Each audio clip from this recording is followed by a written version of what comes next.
Welcome, GC Kids, to our Bible lesson for today. Today's Bible story is on Daniel and the Lion's Den.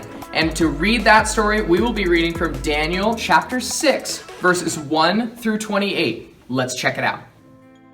The tale of a godly, good government guy. A government guy who would not cheat or lie. No, really, it's true. Yes, he did, and he was. I'm not making it up. And I wouldn't, because God expects truth. And so Daniel was true, just as True Blue ever did or could do. Daniel did his job well. In fact, he was the best. He was honest and truthful, wise, thoughtful, and blessed. So you'd think that his workmates would love him. They must, but they hated his godly, good, governing guts. So those grouchy old guys took their grumpy gray heads and they thought up a plan to destroy Dan instead. They'd catch him red-handed, smack dab in the act of some low, down and dirty misdeed. But in fact, though they slinked and they spied and they privately eyed every deed Daniel did and each thing that he tried, all those grumpy old goobers could not find one tad or wee, slender, small thing Daniel did was bad.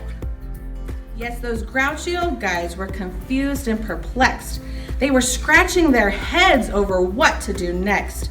From years left outside of the goodness of God, they were pestered and festered and nibbled and gnawed at the place in their hearts that was faithful and true, and just chewed a big hole right on out and clean through. He will not do something that's creepy or stinky. We'll make something up, they all said. So I think we should wind up our wits and think up a new plan and get rid of the godly, good government man. So the very next day, they marched up to the king, and they smiled a big smile as they started to spring their deceitful, dishonest, despicable trick, and the king never knew it was over that quick. "Oh, great king," they sang out, all whipped, creamy, and sweet. "We bowed down and we kissed your two hairy brown feet.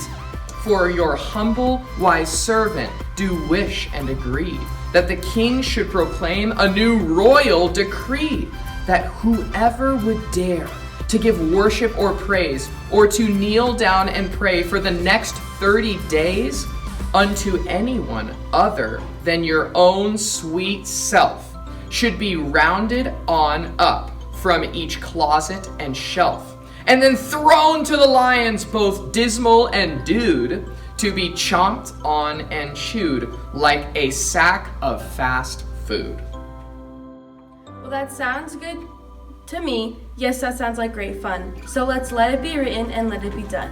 And with that, the king signed a new royal decree and can never be changed, not one Q or one T. Not by king or queen, not by damsel or dude, not till 30 long nail-chomping days would conclude. Well, when Daniel found out, it was truly a shock. Oh, but what did he do? Did he shudder and knock? Did he run for the hills? Did he whimper and bend? Did he crawl in a hole and just try to pretend that he was not a mighty young man after God? He did not. For like you, he was caught up and awed by the wonder and love of his heavenly king, and so Daniel did not change one wee little thing. He went up to his room and he tore open the shutters and prayed till the walls and the roof and the gutters all shook with the furious, wild love of God, till his heart and his mind and his chubby wee bod were alive with new life. Yes, he prayed and he prayed, which is just what he did at that time every day. So they rounded him up like they said that they would. Oh, those grumpy old guys thought they had him, but good. For the king had no choice. He would have to conclude Daniel broke his new law and would have to be chewed. Yes, the king knew that Daniel was faithful and true. He was true as True Blue ever did or could do. But he made that silly law, and he knew he had been tricked. And quite soon, little Daniel would be lapped up and licked. But by those hungry young lions, those fangs and those claws. Oh, but what could he do? Not one thing. So he paused and said, Throw him on in, he would not hide his faith, but may God whom he serves keep him comfy and safe. Then that king ran away to his kingly sized bed. Oh, poor Daniel has thrown in and was left there for dead. And deep down in that hole with those big hungry guys, what we Daniel did do should have been no surprise. For as often as I say, and as everyone knows, every cat loves to pray everywhere that he goes. So they pulled up their rocks and their chairs and their pews, and they said their hellos and their how do you do's.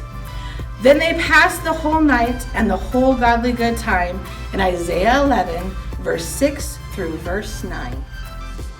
But the king couldn't sleep, he was up the whole night, just tossing and turning the way that you might if your very best friend was alone in the zoo, all because of a dippy thing done just by you.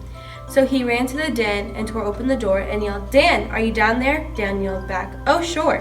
We were just going to close up with a quick word of prayer, and then once we clean up, I'll be out and right there." Now, as you surely know, having church the whole night can work up a powerful, strong appetite. So when Daniel walked out, guess who got thrown in? We'll just leave it at that. Liars never do win.